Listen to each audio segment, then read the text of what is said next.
नमस्कार दोस्तों, राधे राधे। आज मैं फिर से हाजिर हूँ अपना अगला वीडियो लेके।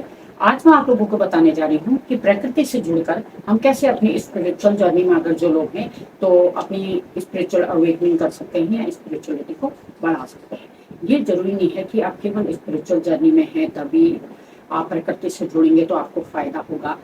खास तौर पे हर व्यक्ति को प्रकृति से जुड़ना चाहिए। मनुष्य जीवन अगर आपने लिया है तो प्रकृति से जुड़ना चाहिए, और क्योंकि प्रकृति से ही सब कुछ हमें मिलता है। जो भी हमारी एनर्जी है, हमारे शरीर में जो एनर्जी लेवल है वो प्रकृति से जुड़कर उसे हम बढ़ा और घटा सकते हैं। घटाना क्या, बढ़ा सकते हैं।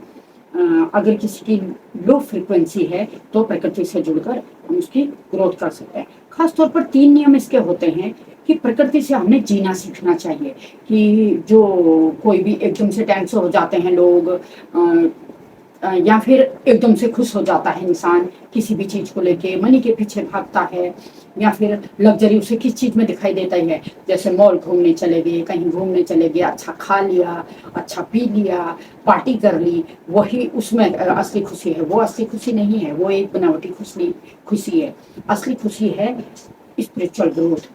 जो व्यक्ति प्रकृति से जुड़ेगा, ग्राउंडेड होगा, कभी भी आप जो कोई भी व्यक्ति है, कभी आप पहाड़ों में जाते हो, हर कोई पहाड़ों में नहीं भी जाता, कभी क्या होता है पार्क में जाते हो जहाँ घने पेड़ होते हैं, घनी हरियाली होती है, अपने आप तुम्हारा मन शांत होने लग जाता है, सांसें थम जाते, रुक जाती हैं, और कभी आप अपने आप को महसूस कर पाते हो, सांसें हल्की महसूस होती है। तो इसका मतलब क्या है, प्रकृति वो सब कुछ सिखाती है जो प्रकृति खुद हमें बनाना चाहती है या खुद होती है जैसी वैसा बनाना चाहती है।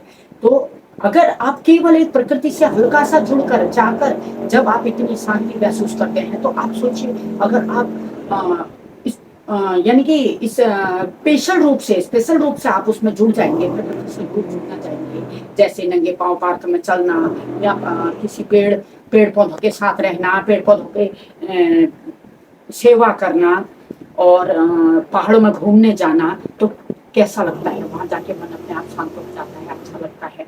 तो इसके खास तौर पे 3 नियम आपको अपनाने हैं। पहला नियम क्या कहती है प्रकृति, एक बीज की तरह उगना सीखो। बीज कैसा होता है, पहले बीज अंकुरित होता है, निकाल के बाहर आता है, 2 पत्तों में कन्वर्ट होता है, धीरे धीरे बढ़ता है। अब मनुष्य को क्या चाहिए, एकदम ग्रोथ चाहिए। जो अगर उसके मन की बात हो गई तो ठीक, नहीं हुई तो वो टेंस हो जाता है। तो प्रकृति से सीखे एक बीज की तरह उगना, धीरे धीरे ग्रोथ करोगे, और जो चीज अपनी लाइफ में हो रही है उसे होने दो। दूसरी बात है पतझड़। पतझड़ का जब मौसम आता है तो पेड़ अपने को तैयार करता है, नई पत्तियों के लिए तैयार करता है। वो निराश होकर सूख के वो सूख नहीं जाता, जब उसकी सारी पत्तियां गिर जाती हैं, लगता है पेड़ सूख गया, लेकिन वो सूखा नहीं रहता।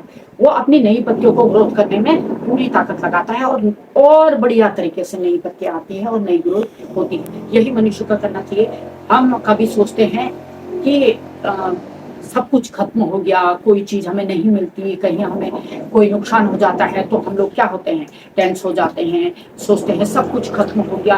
अगर कोई लाइफ से चला जाता है तो हम लोग सोचते हैं अब लाइफ में कुछ बचा ही नहीं। ऐसा कुछ नहीं, ये एक नई शुरुआत है आपके जर्नी की। अपनी इस जो मनुष्य जर्नी में आप पृथ्वी में आए हो मनुष्य रूप में, ये एक जर्नी है, ये एक नया पड़ाव आपका शुरू हो रहा है। इसे इस तरह से देखना चाहिए। तीसरा, नदी की तरह बहना सीखो। नदी क्या करती है, नदी के बीच में पत्थर आते हैं, पहाड़ आते हैं, ऊंचाई आती है, निचाई, गहराई आती है। नदी क्या करती है, अपना रास्ता खुद बनाती है। वो पत्थर को नहीं हटाती, अपना खुद हट के पत्थर के साइड से निकल लेती है।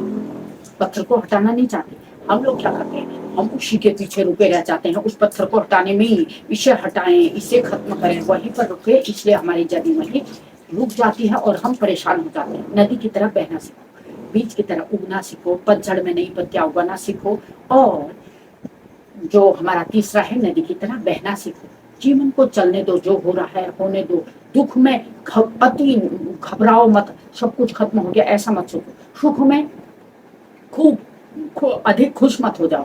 बस यही मेन पॉइंट है। प्रकृति से जुड़ो किसी भी तरीके से, पार्क में जाओ, पौधे लगाओ, उसकी सेवा करो। नहीं आपके पास टाइम, एक ही पेड़ लगाओ, उससे जुड़ो, उसकी सेवा करो, और प्रकृति को थैंक्स कहना सीखो। देखो आपकी जीवन कैसे बदलता है। Thank you. आशा करती हूँ आप लोगों को समझ में आया होगा। जिन लोगों ने मुझे सब्सक्राइब किया है आप लोगों को बहुत बहुत धन्यवाद, और जिन्होंने नहीं किया है आशा करती हूँ आप लोग मुझे सब्सक्राइब करेंगे, लाइक सब्सक्राइब और कमेंट करेंगे। Thank you, Radhe Radhe.